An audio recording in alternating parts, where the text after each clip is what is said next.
एक गांव में दो भाई रहते थे, रमन और शामू। दोनों भाई गांव में सब्जियां बेचा करते थे। इससे उसका गुजारा होता था और कभी कभार फूल भी बेचा करते। एक दिन दोनों भाई फूल तोड़ने के लिए जंगल में चले जाते हैं। भाई, ये देख कितना प्यारा फूल का पेड़ है। ऐसा फूल हमने आज तक नहीं देखा। तुम सही कह रहे हो भाई, इस फूल की तो काफी महंगी कीमत मिल जाएगी। चलो फिर इसके फूल तोड़ते हैं। फिर दोनों भाई वहां से बहुत सारे फूल तोड़ते हैं। जैसे ही वो जाने लगते हैं तो उस फूल में से आवाज आती है। अरे रुक जाओ, तुम दोनों कहाँ जा रहे हो? आवाज सुनते ही दोनों इधर उधर देखने लगते हैं, लेकिन आसपास उन्हें कोई भी नहीं दिखता। फिर दोनों वहां से जाने लगते हैं।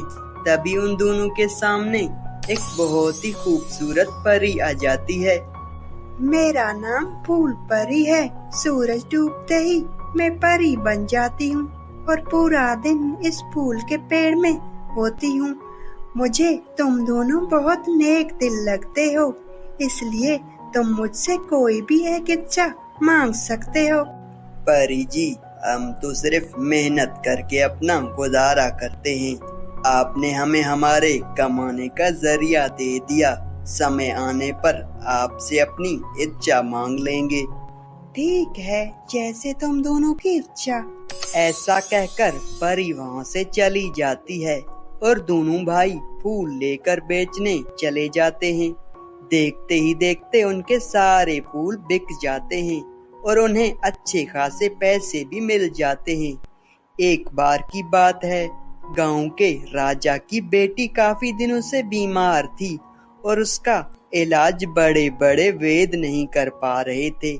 उन्हें कुछ भी समझ नहीं आ रहा था कि आखिर राजकुमारी को हुआ क्या है। राजकुमारी किसी से भी बात नहीं करती और ना ही अपनी बिस्तर से उठती थी। तभी महल के पास से आवाज आती है, फूल ले लो, फूल वाला फूल ले लो। उनके फूलों की खुशबू से पूरा महल भर गया था। राजकुमारी को बहुत ही अच्छा लग रहा था।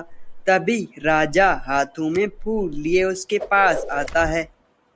Thank you for बेटा, watching this देख video तो सही until it is कितने finished. खूबसूरत फूल If हैं। useful to इस you guys, फूलों को please देख like and मेरा share this दिल video. ही महक गया। If you have अब any जल्दी से suggestions तू for us, ठीक leave a हो जा। message in the comments मुझसे field. तुम्हारी ये हालत देखा Always नहीं जा support us रहा। by clicking the तभी subscribe button Rajkumari because it उठकर means a lot खड़ी to हो us. जाती है। To the next पिताजी, video. कहाँ है वो See you. फूल बेचने वाला? मुझे उससे मिलना है।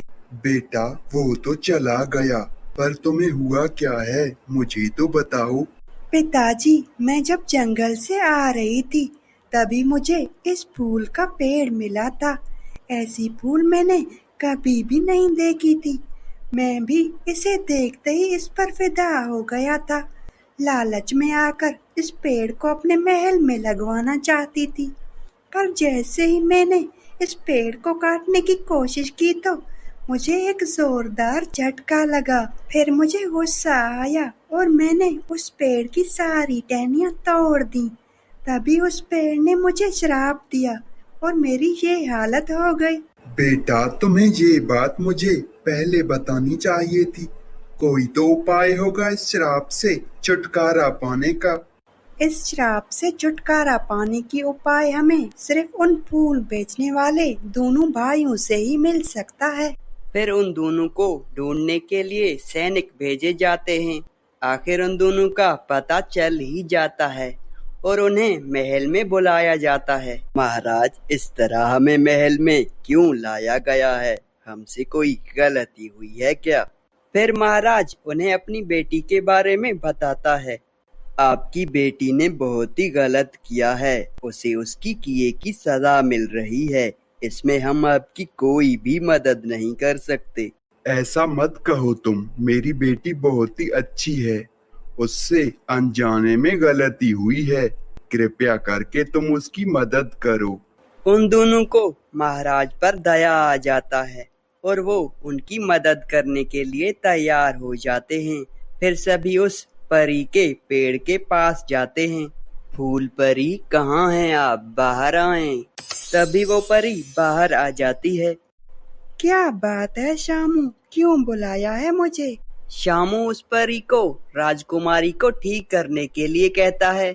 मैं इसे कभी भी माफ नहीं कर सकती, इसने मेरी बेइज्जती की है। परी जी, आपको याद है आपने मुझसे एक वरदान मांगने को कहा था। उस वरदान के बदले में आपसे चाहता हूँ कि आप राजकुमारी को ठीक कर दें। परी जी, राजकुमारी से जो भी गलती हुई अनजाने में हुई है। राजकुमारी दिल की अच्छी है। ये सुनकर परी राजकुमारी को ठीक कर देती है। बहुत बहुत धन्यवाद परी जी। राजकुमारी के ठीक होते ही महाराज बहुत खुश हो जाता है और वो शामू के दया भाव से बहुत खुश होता है। राजकुमारी को भी शामू बहुत अच्छा लगता है। फिर महाराज बहुत ही धूमधाम से राजकुमारी और शामू की शादी करवा देता है।